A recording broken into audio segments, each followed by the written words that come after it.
Welcome to Kiruthika's kitchen. இன்றைக்கி நம்ம பார்க்க போகிறது ஒரு நார்த் இந்தியன் டிஷ்ஷு. அது என்னென்னா திண்டா.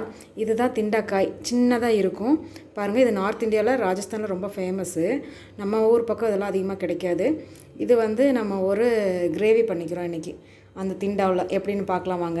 அதுக்கு நம்ம ட்ரை ஃப்ரை பண்ணிக்கிறதுக்கு பவுடர் மிக்ஸ் பண்ணி எடுத்துக்கிறதுக்கு நிலக்கடலை 2 ஸ்பூனு, ஜீரகம் 1.5 ஸ்பூனு, சோம்பு 1 ஸ்பூனு, வரமிளகா நம்ம டேஸ்ட்டுக்காக 3 சேர்த்திருக்கேன், மிளகு 2 கிராம்பு அவ்வளோதான், அப்புறம் 2-3 பீஸ் தேங்காய் அவ்வளோதான், சின்ன சின்ன பீஸு, அது நம்ம டேஸ்ட்டுக்காக.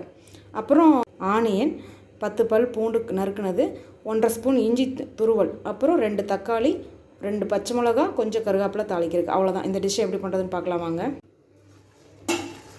ஃபஸ்ட்டு நம்ம ஒரு கடாயில் இந்த ட்ரை ஐட்டம் ஃபுல்லாக போட்டு ஒட்டுக்கா ஒன்றா போட்டு வறுத்துக்கிறோம். லைட்டாக, ரொம்ப கருக விடாமல் லைட்டாக வறுத்து எடுத்துக்கலாம்.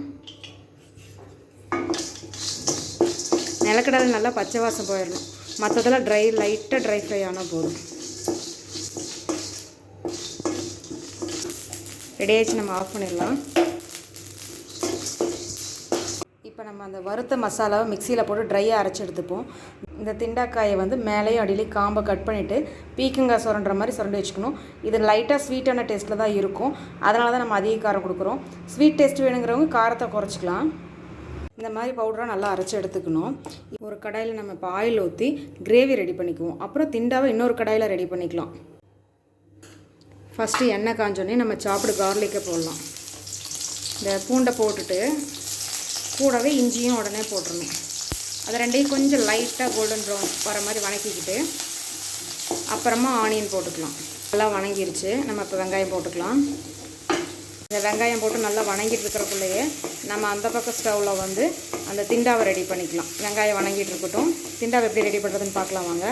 இந்த திண்டாவை நம்ம வெண்ணெய் கத்திரிக்காய் கட் பண்ணுற மாதிரி கட் பண்ணி வச்சுக்கணும். இப்போ இந்த கட் பண்ணி வச்சதுக்குள்ளே நம்ம அரைச்ச மசாலாவை ஸ்டஃபிங் பண்ணலாம்.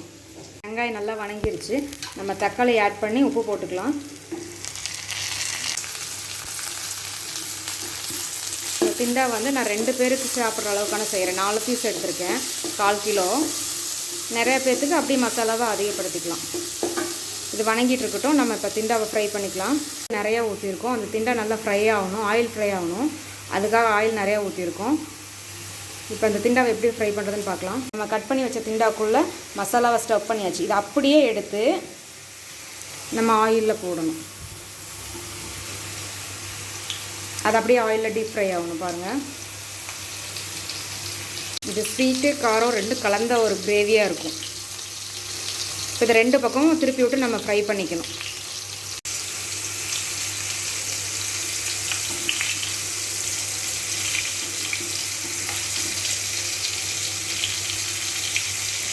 தக்காளி நல்லா வணங்கிட்டு இருக்கு. இப்போ நம்ம அதை ஸ்டஃப் பண்ணது போக மிச்ச மசாலா இருக்குது, அது கிரேவிக்குள்ளேயே கொட்டிக்கலாம். டேஸ்ட் நல்லாயிருக்கும். திண்டா கறி நல்லா ரெடி ஆகிட்டு, நல்லா ஃப்ரை ஆகிட்டு மசாலாலாம். இன்னும் கொஞ்சம் நேரத்தில் அது வெந்துடும். அதை வெந்ததுக்கப்புறம் எடுத்து நம்ம அந்த கிரேவிக்குள்ளே போட்டுடலாம். இந்த திண்டா கிரேவிக்கு நம்ம மேத்தி பரோட்டா பண்ணி வச்சுருக்கோம். 2க்கும் காம்பினேஷன் செமையாக இருக்கும். இந்த திண்டா ஃப்ரை ரெடி ஆயிடுச்சு. இந்த பக்கம் கிரேவியும் நல்லா ரெடி ஆகிட்டு கொதிச்சிட்ருக்கு. தக்காளி போட்டு நம்ம ஒரே ஒரு 100 ml மட்டும் தண்ணி ஊற்றி கொதிக்க வச்சுட்ருக்கோம். எண்ணெய் வேணுங்கிறவங்க இந்த எண்ணெயோடய சேர்த்து கிரேவியை உள்ளே ஊற்றிக்கலாம். ஆனால் எண்ணெய் அதிகமாக வேண்டாங்கிறவங்க திண்டாவை மட்டும் உள்ளே எடுத்து போட்டு ஃப்ரை பண்ணிக்கலாம்.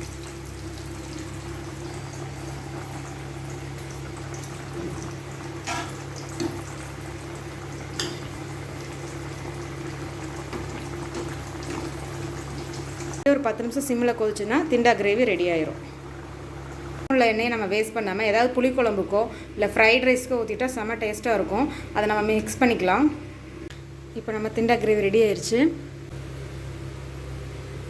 பாருங்கள், வெந்துருச்சு.